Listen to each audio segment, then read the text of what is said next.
Buen día, para este video presentaremos los fundamentos básicos para el diseño de ejes de transmisión de potencia, desarrollando tanto conceptos como ecuaciones preliminares a usarse en este tema. Comúnmente se le conoce como eje a un elemento largo de forma cilíndrica apoyado de un rodamiento que puede soportar una carga torsional, transversal y o axial, dependiendo de cómo opera la máquina. Dentro de los elementos a considerar para el diseño de ejes está el análisis de esfuerzos a la fatiga. Se define la configuración del eje para definir los esfuerzos en los puntos críticos, es decir, en los cambios de sección. Con esto determinamos el diámetro ideal en cada punto crítico para que en ningún punto el esfuerzo aplicado sea mayor a la resistencia a la fatiga. Otro punto a considerar es el análisis de deflexiones. Analizamos que la deflexión causada en el eje no sea mayor a la deflexión permisible que permita la aplicación del eje. Otro punto adicional es el análisis de vibraciones mecánicas. Se cuida que no se dé lugar a la resonancia en el movimiento dentro del eje, para evitar la falla por este fenómeno. El material más común para la fabricación de ejes es el acero, ya sea al bajo o medio carbono y maquinado en frío o en caliente. Cuando necesitamos una mayor resistencia, optamos por utilizar alguna aleación de acero junto con un tratamiento térmico. Cuando tenemos que el diámetro de un eje es menor a 3 pulgadas, podemos aplicar un acero de bajo o medio carbono estirado en frío. En casos en que nuestro diámetro del eje sea mayor a 3 pulgadas, será necesario aplicar el uso de una aleación de acero y o tratamiento térmico. Entre los aceros que podemos utilizar para un tratamiento térmico están el 1340-50, 3140-50, 4140, 4340, 5140 y 8650. Aceros para un endurecimiento superficial pueden ser 1020, 4340, 4820 y 8620. El eje o flecha solo conforma una parte de un sistema de transmisión de potencia. Para que exista una transmisión de un sistema a otro es necesario que añadamos otros elementos. Los elementos principales que permiten esta tarea son los engranes, catarinas y cadenas, poleas y bandas. Estos elementos se apoyan de otros elementos para realizar la transmisión de potencia de una manera efectiva. Esos elementos de apoyo son los rodamientos, chumaceras, anillos de retención, cuñas, prisioneros y pasadores. Los engranes son ideales para aplicaciones de altas potencias a bajas revoluciones. Dentro de los tipos de engranes de aplicación más comunes son los rectos, helicoidales y cónicos. Los engranes rectos darán como resultado fuerzas tangenciales y radiales, mientras que los helicoidales y cónicos dan como resultado fuerzas tangenciales, radiales y también axiales. Las catarinas, en combinación con sus respectivas cadenas, son utilizadas mayormente en aplicaciones de media velocidad y media potencia. La combinación de polea y banda permite una baja potencia a altas revoluciones. Estas se dividen en bandas planas, en V y síncronas, siendo la banda en V la de aplicación más común en la industria. Los rodamientos y chumaceras permiten que la transmisión de potencia se dé con la menor cantidad de fricción posible entre las piezas, para asegurar un trabajo más eficiente y duradero. Existen rodamientos de bola, rodillo y agujas. El chumacero es un elemento parecido al rodamiento, con la diferencia que el chumacero tiene una carcasa acoplada y su aplicación es de suelo o de pared. Existen otros elementos de apoyo que podemos llamarles elementos de sujeción. Entre ellos están el anillo de retención. Este anillo de retención permite la fijación segura de los elementos que componen al sistema de transmisión de potencia. Se clasifican según su uso, en anillos para exterior o anillos para interior. Otro elemento de sujeción es la cuña. Permite además el tensado de distintos elementos acoplados. Dentro de los tipos de cuñas están las cuadradas, rectangulares y cónicas. Un elemento adicional son los prisioneros, los cuales limitan el movimiento de elementos acoplados al eje que no estén sujetos a una superficie. Un elemento parecido a los prisioneros son los pasadores, los cuales ayudan también a limitar el movimiento axial de elementos como los engranes o poleas. Bien, a continuación vamos a hablar sobre las fuerzas que ejercen los elementos mecánicos sobre el eje. Los elementos mecánicos comunes que podemos visualizar sobre un eje son engranajes, poleas y catarinas mecánicas. Como se muestra en la figura 5.1, ejemplos de elementos mecánicos sobre ejes, tenemos una serie de varios ejes conectados entre sí por medio de los elementos mecánicos, ya sea por polea, por engranajes o por las ya mencionadas catarinas. Bien, de estos elementos es bien sabido que surgen torques en base a su funcionamiento, ya que combinándolos se tratan de mecanismos de transferencia de poder que surge a partir del torque, y de este modo nos centramos en las fuerzas que afectan al eje principal, ya que un torque se genera a partir del producto de dichas fuerzas. Pero no todo se toma como una fuerza general, sino que dependiendo de qué elementos mecánicos estemos usando, se puede producir distintos tipos de fuerzas que afectan al eje. De lo mencionado se clasifican de la siguiente manera. Cuando se tratan de engranajes rectos, también podemos hablar de los helicoidales y cónicos, pero es un poco más complicado. También cuando se tratan de poleas y bandas y cuando se tratan de catarinas y cadenas. En estos tres nos enfocaremos. Iniciando esta explicación, hablaremos sobre los engranajes rectos. Se conocen como rectos aquellos engranajes que transmiten movimiento entre ejes paralelos. No se consideran rectos por la forma de sus dientes, sin embargo, el borde de los dientes es recto y alineado paralelamente al eje. Además, para el análisis de estos tipos de elementos mecánicos es necesario el conocer los siguientes conceptos: fuerza radial, tangencial y fuerza normal. La fuerza radial es la fuerza que actúa en dirección hacia el centro de una trayectoria circular. La fuerza tangencial es la fuerza que actúa en dirección a la tangente en una trayectoria circular. Y la fuerza normal es una fuerza que causa el cambio de dirección en un cuerpo circular. En las siguientes imágenes nos centramos en el contacto de los dientes de este tipo de engranaje, siendo la figura 5.2 una visualización de cómo conectarían los dientes y el resultado de las fuerzas involucradas, y en la figura 5.3 una imagen más simplificada. Como ya hemos mencionado, existen tres distintos de fuerzas involucradas, las cuales se originan o conectan en un solo punto, el cual definimos como punto de contacto, que sin importar que este será siempre el mismo conforme giren los engranajes.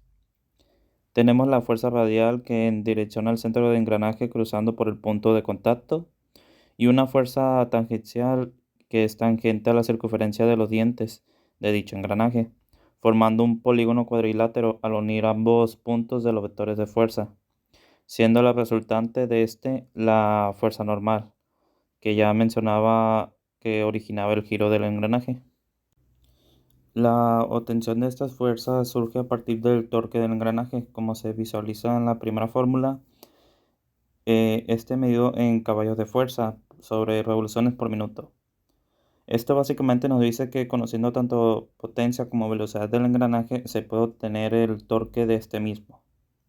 Con este dato y conociendo el diámetro el diámetro de paso en pulgadas, el cual se define como la distancia hacia el punto de contacto entre dientes, pasaríamos a poder calcular la fuerza tangencial, siendo el torque sobre el diámetro, el cual se divide entre 2.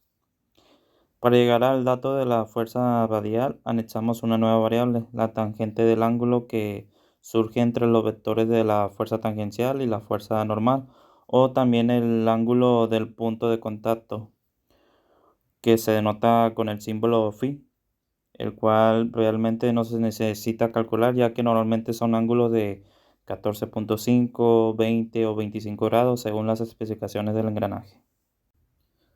Para poleas y bandas nos basaremos en los siguientes esquemas: dos poleas, una pequeña que se dice es la impulsora y una grande llamada impulsada.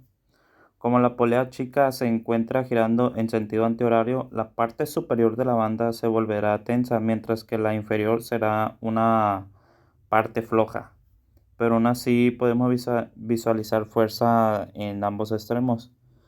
Por obviedad, sabemos que la tensa será de mayor cantidad de mayor cantidad que la floja en cuestión de fuerza. La relación entre estas dos fuerzas la podemos denotar por Fb, el cual se puede calcular de distinta forma dependiendo el cómo esté posicionada la banda. Para nuestro caso se presenta en forma de B. En catarinas y cuerdas, en este caso tenemos presente dos catarinas de distintos tamaños conectados a una cadena entre sí. La de menor tamaño es la impulsora y la de mayor tamaño es la impulsada. Se puede observar que hay dos secciones de la cadena distintas, una tensa en la parte superior y una floja en la inferior.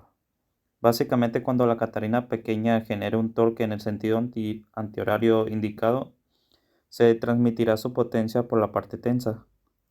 En la parte superior vemos cómo se presentan estas fuerzas denotadas como Fc, las cuales se calculan de la fórmula de abajo: torque entre el diámetro que está dividido entre 2. Ya la fuerza dependerá del tamaño de la catarina y el torque aplicado. Para los factores de concentración de esfuerzos teóricos en ejes, se dicen que son teóricos debido a que no conocemos ninguna medida de referencia sobre el eje, cosa necesaria para poder calcular el kT de este mismo. Por lo tanto, los kT mostrados son en base a hipótesis o suposiciones. Por ejemplo, si tenemos cuñeros de perfil como el de la parte superior, entonces el kT propuesto será de 2. Y si vemos el de abajo, se trata de uno de tipo trineo. Por lo tanto, su kT debería de ser de 1.6. Sucede algo parecido para hombros o escalones. Buscamos hacer un cambio de sección, pero el kT dependerá de cómo se realice dicho cambio. Si es recto, es decir, en 90 grados, entonces será un kT de 2.5. Sin embargo, al realizar una curvatura por unir ambas secciones, nos arroja un kT de 1.5. En caso de usar anillo de retención, este creará cambios de sección por cada anillo que se use, y cada uno arrojará un kT de 3. En cuanto a las ecuaciones de diseño a la fatiga en ejes, cambian según los tipos de esfuerzos involucrados en el eje, de las cuales obtenemos dos distintas: para un esfuerzo cortante por carga cortante alternante y para un esfuerzo de flexión alternante, torque constante, ambas indicando que se busca encontrar el diámetro del eje respectivamente. Dichas ecuaciones surgen a partir de una ecuación base que se involucra en la teoría de fallas por fatiga por cargas dinámicas, exactamente de la ecuación de Soderberg. En esta ecuación vemos involucrados esfuerzos alternante y medio, que básicamente son representaciones de esfuerzos von Mises, alternante y medio, además de involucrar el SE y el SY del material del eje. En los siguientes diagramas se muestra el efecto que tiene el esfuerzo cortante sobre el eje. Por ejemplo, tenemos en la figura 7.2 la visualización de cómo se distribuye el esfuerzo cortante en una sección del eje. Podemos también visualizarlo como su diagrama de momento. Posterior a ello, en la figura 7.3 se visualiza un diagrama de esfuerzos cortantes en función del tiempo. A partir de este podemos obtener su esfuerzo alternante conociendo el cortante máximo pico. Sin embargo, como se trata de esfuerzos que parten de un valor 0 y no de uno inicial, se indica que su esfuerzo medio es 0 y por lo tanto se desprecia. Finalmente tenemos un diagrama de Moore donde se parte un esfuerzo cortante 0 en su eje Y positivo, llegando a su esfuerzo cortante máximo en el eje X negativo, regresando nuevamente a 0 en Y negativo y nuevamente a su cortante máximo en X positivo. Y finalizar de nuevamente a 0 en Y positivo. Todo esto siguiendo un ciclo y siguiendo también el sentido de giro indicado. En la siguiente diapositiva visualizamos dos fórmulas que nos sirven para calcular lo que sería el esfuerzo alternante y medio de la ecuación de Soderberg. Para el caso del esfuerzo cortante que estamos tratando, para el esfuerzo alternante pues realmente no existe la flexión o carga axial, reduciendo la ecuación a solo torsión. Y para el esfuerzo medio primo se desprecia de la fórmula por ser 0. De manera demostrativa podemos desarrollar la ecuación de diámetro para esfuerzo cortante por carga cortante, sustituyendo primero el esfuerzo alternante primo de la simplificación anterior. Podemos igualar el esfuerzo cortante por la fuerza alternante entre el área del eje. Sustituimos en la ecuación de Soderberg simplificada. Despejamos en términos del área del eje. También podemos igualar el área por la fórmula del eje basándonos en un área circular, para finalmente despejar en términos del diámetro del eje. En el caso de esfuerzo por flexión alternante torque constante, sucedería el mismo desarrollo, sugiriendo que se identifique primeramente qué se desea analizar en cada sección del eje y descartando secciones de la fórmula según los esfuerzos presentes y no presentes, como lo hicimos en la fórmula de diámetro anterior. Como último punto, caemos ya en lo que es el procedimiento para el diseño del eje. En el caso de un eje sabemos que se involucran tres esfuerzos: cortante por carga cortante, cortante por torque y de flexión. Para el análisis de estos tres tipos de esfuerzos es necesario diversos diagramas, uno correspondiente a cada uno de sus esfuerzos, de cortantes, de torques y de momentos. Esto con la finalidad de definir el diámetro preliminar del eje. En la unidad pasada buscamos analizar los componentes que estructuraban una pieza, ya sea desde qué tipo de material, cómo fue fabricado, qué temperatura se encontraba, etc. Para finalmente conocer su factor de seguridad. Pero en el diseño de ejes ya sabemos qué factor de seguridad tiene, qué tipo de material es y qué fuerzas se van a transmitir. Por lo que el procedimiento a lo que hemos visto anteriormente sería lo inverso. Porque lo que nosotros buscamos es encontrar un diámetro.